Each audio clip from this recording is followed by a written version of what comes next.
This episode is brought to you by LifeLock.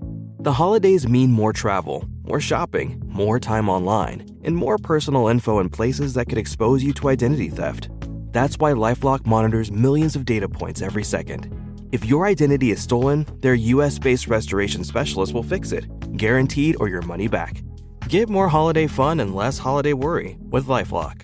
Save up to 40% your first year. Visit LifeLock.com/podcast. Terms apply. Welcome back, everybody. Hope you all had a great weekend. Today is Monday, December 9th, 2024. Today we have an LGBTQ float in a Christmas parade after all. A settlement over dancers' tips. Yeah, it's a little racy by down in Alabama standards today. We also have what Greg Burns said about scheduling football games, and I'll share with you a little of what Spotify Wrapped said about the audience of this very podcast. I'm Mike Morgan, and we're down in Alabama.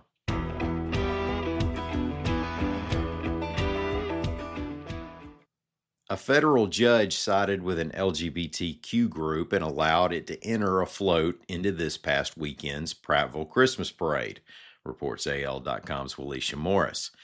The Prattville City Council voted last week to ban Prattville Pride from the parade. The group originally planned to have a drag performer throw candy during the parade, but the performer opted out, according to a post on the group's Facebook page. The city had cited concerns that opposition to the group would cause disruptions.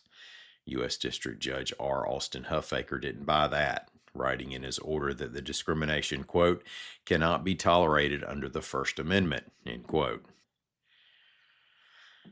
Birmingham Gentlemen's Club, Sammy's, has agreed to settle with a group of 26 current and former dancers who had sued over tip sharing at the establishment.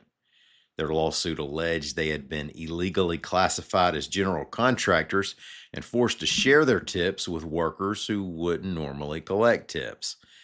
The settlement will be for $632,100 if U.S. District Court Judge Madeline Hughes Heikkila signs off on it. The dancers, by the way, will be sharing 44% of that settlement for court costs and lawyers' fees, leaving each dancer's haul at just over $13,600. Alabama Athletics Director Greg Burns suggested that this year's college football playoff field could influence how the Crimson Tide fills out future schedules, reports AL.com's Nick Kelly. Now, if you spent the weekend under a rock or in a club with fellow gentlemen, you may have missed the news that Alabama did not make it into the playoffs.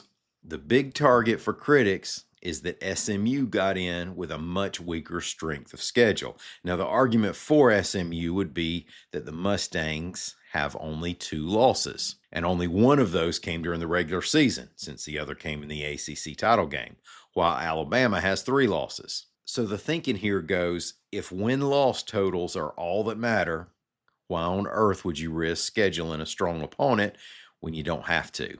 Said Kelly, quote, that is not good for college football. Well, those of you who use Spotify for your music or podcast know about the year-end Wrapped, shareable little presentation they send you.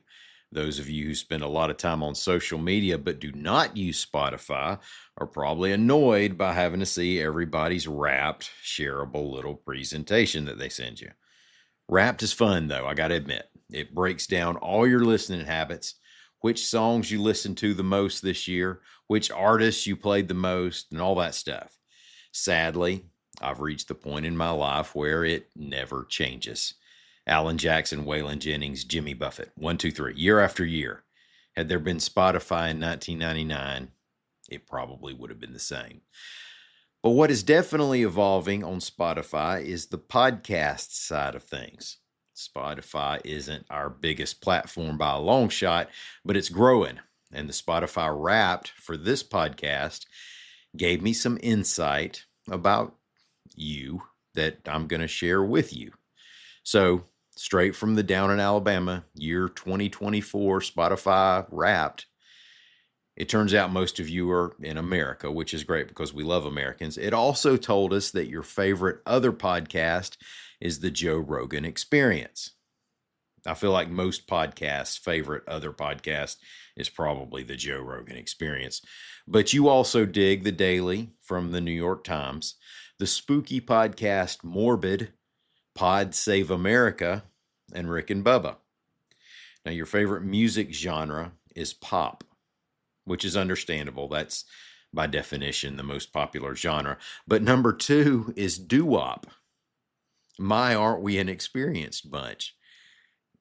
Seriously, if everybody were to persuade at least one grandchild to listen to the show regularly, we could stay in business until I retire, which will be many, many years from now.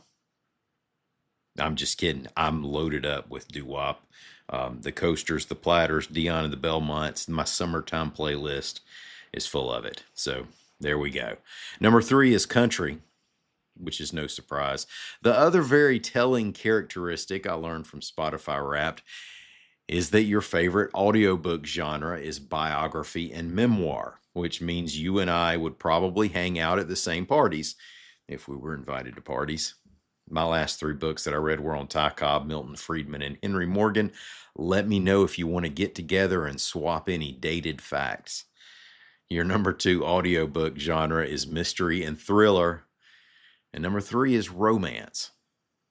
It's not lost on me that we do next to nothing in the way of romance in our news updates.